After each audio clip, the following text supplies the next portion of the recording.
Mga kapuso, mga bulutuhan kag law enforcement agency sa Western Visayas nagpakigbahin sa second quarter nationwide simultaneous earthquake drill. Si Kim Salinas nakatutok.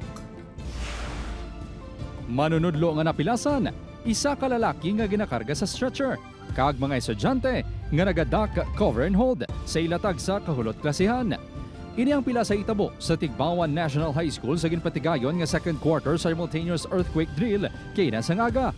Masobra 3,500 ka estudyante, manunudlo, barangay officials, law enforcement agencies kag LGU ang nagpartisipar sa earthquake drill nga ginpangunahan sang Office of the Civil Defense 6. Sa Iloilo City, nagpakigbahin man ang mga katapo sang Iloilo City DRMO, kapulisan, BFP kag workers sa I-Care Building sa Barangay San Rafael, Mandurriao.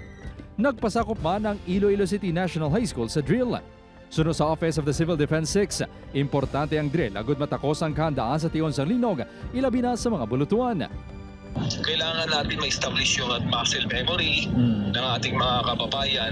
Yung mga instinct nila, in case na magkaroon ng matinding yanig. 24 ka primary wave alert sensor ang gindonar sa pungsod Taiwan sa Iloilo City LGU.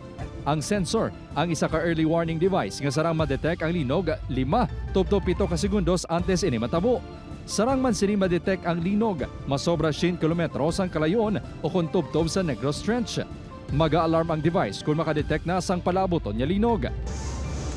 May swarm of earthquakes na ma-detect, then makakreate kami isang warning message. Apang suno sa Iloilo City DRMO, yara pa lang sa experimental phase ang device, kag tinuig pa, tubtob makuha ang significant data sini. Upot kay Marvin Lauderes, Kim Salinas, 1 Western Visayas.